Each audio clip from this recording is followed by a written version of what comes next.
Whenever we think of the ancient world, one of the first civilizations that comes to mind is that of the ancient Greeks. There were many ancient civilizations all over the world, from the Celts of Europe to the early dynasties in China, the Indus Valley in India, not to mention cultures in the Americas, Africa and Australia. But along with the ancient Egyptians, Persians and Romans, the Greeks have managed to take a hold of our imagination, partly due to the volume of evidence they left behind, partly due to their ideas and influence on other cultures, and partly due to our own biases as to what we think is important. So who were the ancient Greeks? Where could they be found? And what was Hellas? The ancient Greek civilizations were not limited to the same area as modern Greece.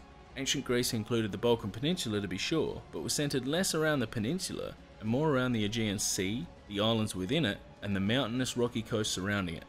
This sort of coastal terrain meant that the ancient Greek lives were often centred around the ocean. Fishing and trade were important, and the ships required to navigate the sea became central to Greek cultures. On land, the mountainous, rocky terrain made it very hard for one group to control large areas. Compared to their rivals to the east, Greek territories were tiny. The result was often many different groups with their own areas of control, their own character, and their own social and political dynamics. Rather than see a single large area known as Greece, we should in fact see a collection of smaller city-states. This is Sparta! Or, more accurately, Laconia. Sparta itself was just a particular city within this region. This is Attica. Its principal city was Athens. This is Thebes. This is Macedonia. This is the narrow straits between Europe and Asia called the Hellespont, and this is the Isle of Lesbos. This is the coast of Ionia and Caria, which was made up of a number of small cities like Miletus, Samos and Ephesus. And this is the island city-state of Rhodes. Rather than just call themselves Greeks, they identified themselves as citizens of their home city-state, calling themselves Laconians, Athenians, Macedonians, Milesians, or even Lesbians. These people may have identified themselves with their city first, but they also had a sense of something larger, just as we do when we call them Greeks. They spoke the same language and told the same stories. They shared history and culture. They traded goods with each other, and they also traded ideas and technology. They may have been Thebans or Ephesians, but they all regarded themselves as residents of a larger Greece, which they called Hellas. So someone from Athens would call themselves an Athenian and a Hellene. So when exactly was ancient Greece? Throughout history there have been a number of civilizations surrounding the Aegean Sea. In the Bronze Age, the Minoan civilization survived on Crete, dominating the area from around 2000 BCE. The Mycenaeans began to dominate the area from around 1450 BCE. And then, in the late Bronze Age, many of the civilizations in this area just disappeared, and historians are unsure as to why such a collapse would happen. Some have pointed to a series of earthquakes, droughts, or climate changes, while others have pointed to records of mysterious attackers known as the Sea Peoples. What we do know, however, is that this collapse led to a period which has very few records and is known as the Greek Dark Ages. When we talk about ancient Greece, what we usually mean is the flowering of Hellas, which is the Iron Age civilization that emerged after the Dark Ages. This is the era of Sparta, Athens, Macedonia, and hundreds of competing city-states. Iron Age Greece can itself be divided up into three main periods: Archaic, Classical, and Hellenistic. Archaic Greece is usually dated from 776 BCE, the date of the first Olympic Games. It's a period in which a number of Greek city-states like Athens, Sparta, Macedonia, they all emerged from the Dark Ages, and each built distinctive systems. A democratic culture in Athens, a military elite culture in Sparta, and a centralized kingship in Macedonia. Despite their political differences, the Hellenes were forced to come together and become allies in the face of a growing, powerful neighbour, Achaemenid Persia, who against all odds were defeated in two separate wars, fighting battles which we still remember today.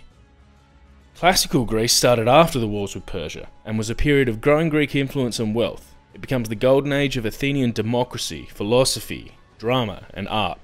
It's also a period of arrogance, military innovation, and devastating wars, where city-states vied for control of the Greek world. Athens and Sparta fought a series of destructive Peloponnesian wars. The Thebans grew in influence, and finally, King Philip of Macedonia crushed all Greek resistance, while his son, Alexander the Great, turned his sights on the original enemy, Persia. And he never lost a battle. The death of Alexander the Great in 323 BCE began the Hellenistic period. This period saw Alexander's single empire split between his generals, each new empire, like Egypt, becoming a curious mix of Hellenistic and local cultures. These empires, however, couldn't withstand the rise of a new power in the west, Rome. Despite the Romans being heavily influenced by the Greeks, the expansion of the Roman Republic saw Greece come under Roman rule in 146 BCE.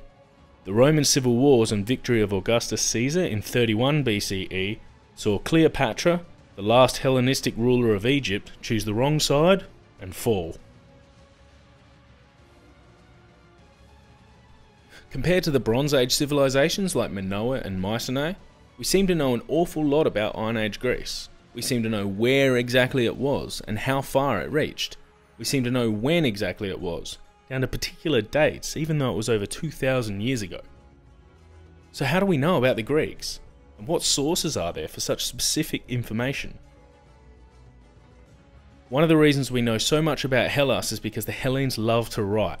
They developed an alphabet around 800 BCE and used it to record epic poetry and speeches, stories, fables, mysterious aphorisms, histories, tragic and comedic plays, philosophical theories, and even laws and constitutions. This writing can be found inscribed in stone and written on parchment and papyrus. Many original fragments survive to this day. The Hellenes were known for their distinctive sculptures and pottery, and these items last a long time. As a result, remnants of the Greeks can be found all over the Aegean, the Mediterranean, and far beyond. In fact, writings from the time, combined with archaeological evidence, tell us that Greek influence spread as far as northern Europe, Somalia, and Afghanistan. Greek architecture was epic. In a list of 7 ancient wonders of the world, the Hellenes built 5. Along with the Great Pyramids in Egypt and the Great Hanging Gardens of Babylon, the Hellenes built massive temples, lighthouses, and mausoleums. On the island of Rhodes, there was even a huge statue named the Colossus of Rhodes. It was apparently so big that some people believe that ships could sail underneath it to enter the harbour. While the Colossus of Rhodes has been largely lost, other evidence of Greek architecture remains throughout the Greek world, including iconic buildings like the Parthenon, which looks over Athens even today. Lastly, we know a lot about the Greeks because of how much they influenced the cultures around them. Greek philosophy, theatre, and architecture was so impressive that upcoming civilizations like the Romans idealized them. Particularly medieval Muslims valued the insights of the Greeks so much that they painstakingly copied Greek texts so that they could be preserved and passed on. All of this evidence, plus buried weapons, sunken cities, shipwrecks, burials, and even a mysterious machine known as the Antikythera mechanism, point to an incredibly diverse and sophisticated civilization, one whose ideas still inspire us today. Around which sea were the Hellenes based? What was the period after Mycenaean Greece and before Iron Age Greece? What were the 3 main periods within Iron Age Greece? Name 3 Hellenic city-states. What remains might you find from a Greek city or colony? Who overtook the Hellenes in 146 BCE?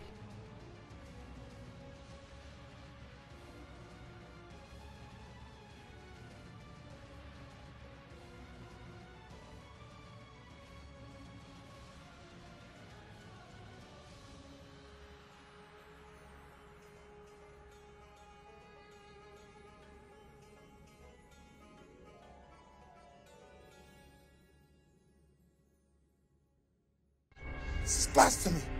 This is madness!